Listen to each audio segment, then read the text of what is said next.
Hello বন্ধুরা, কেমন আছো তোমরা? আশা করি সবাই খুব ভালো আছো। আমি মেঘা চলে এসেছি একটা নতুন ভিডিও নিয়ে, তাই বকবক না করে চলো ভিডিওটা শুরু করি।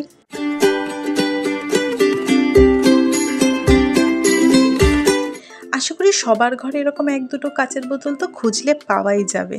তাই চলো আমার ঘরেও খুঁজে এরকম একটা কাচের বোতল পেয়ে গেছি, আর এই কাচের বোতলটাকে রং করে সুন্দর একটা হোম ডেকোরেট জিনিস বানিয়ে ফেলি।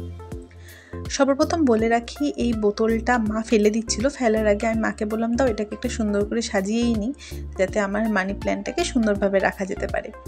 তাই তার জন্য সবার প্রথম অ্যাক্রিলিক কালারের একটা হোয়াইট কালার নিয়ে এরকম স্পঞ্জ দিয়ে আমি ড্যাব ড্যাব মোশনে আমি এটাকে সেট করে দিচ্ছি, যাতে কালারটা খুব সুন্দরভাবে স্প্রেড হয়ে যায়। না হলে তুলি দিয়ে যদি তুমি ব্রাশ করো তাহলে কালারটা না উঠে যাওয়ার চান্স থাকে।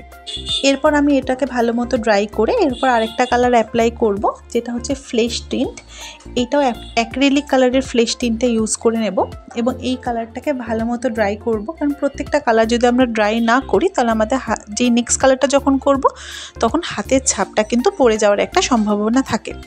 আর এরপর সুন্দর করে পাতার ছাপ দিয়ে একটা ডিজাইন বানিয়ে নেব, একদম জুগাড়ু আইডিয়া। এর জন্য একটা আমি তুলসী পাতা নিয়ে নিয়েছি, এরকম খসখসে ধরনের যে কোনো পাতা নিতে হবে।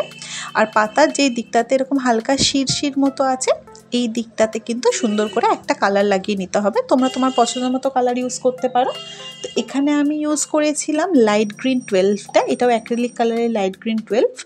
এটাকে ভালো মতো লাগিয়ে নিয়ে তারপর একটা কাগজের ওপর আমরা ছাপ দিয়ে নিচ্ছি, না হলে বোতলের গায়ে এক্সেস কালার লেগে যাবে, যা হলে আমার ছাপটা ভালো মতো বোঝা যাবে না। তো দেখতেই পাচ্ছ আমি ঠিক কী প্রসেসে করছি, তোমরাও এই প্রসেসে করতে পারো। এক্সেস কালারটা উঠে যাওয়ার পর তারপর বোতলের গায়ে আমরা সুন্দর করে প্রিন্ট করে নেব। দেখতে পাচ্ছ ঠিক যেভাবে আমি প্রিন্ট করেছি তোমাদেরকে কিন্তু ঠিক সেমভাবে প্রিন্টটা করতে হবে। এবং প্রিন্ট করা কমপ্লিট হয়ে গেলে এখানে আমি 3 ধরনের কালার ইউজ করেছি। ফার্স্টে তো লাইট গ্রিন 12টা ইউজ করেছি, আর ওটার সাথে একটু হালকা হোয়াইট মিশিয়ে লাইট গ্রিন আরেকটু বানিয়ে নিয়েছিলাম, কারণ আমার কাছে প্রপার কচি কলাপাতা কালারটা ছিল না। তাই এই কচি কলাপাতা কালারটা বানানোর জন্য এই গ্রিনটার সাথে হোয়াইট মিশিয়ে নিয়েছিলাম। আর এছাড়া আমি ইউজ করেছিলাম স্যাপ গ্রিনটা। স্যাপ গ্রিনটা একটা অলিভ গ্রিন কালারের, যদি কেউ ইউজ করে থাকো ভীষণ পছন্দের একটা কালার।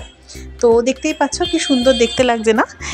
তবুও যেন কেন জানি না বোতলটা আমার একটু কম কম কিছু একটা লাগছিল, তার জন্য এর ওপর দুটো আমি মেটালিক কালার ইউজ করেছিলাম। তো দুটো কালারের প্রতি আমার প্রচণ্ড একটা ভালো লাগা আছে। মেটালিক কালার বরাবরই আমার ভীষণ পছন্দের। তো একটা কালার হচ্ছে পার্ল মেটালিক, আর আরেকটা কালার হচ্ছে ঠিক নামটা মনে পড়ছে না আমার এই মুহূর্তে। তো এই দুটো কালারকে আমি খুব ভালো মতো ব্যবহার করে নিয়েছি।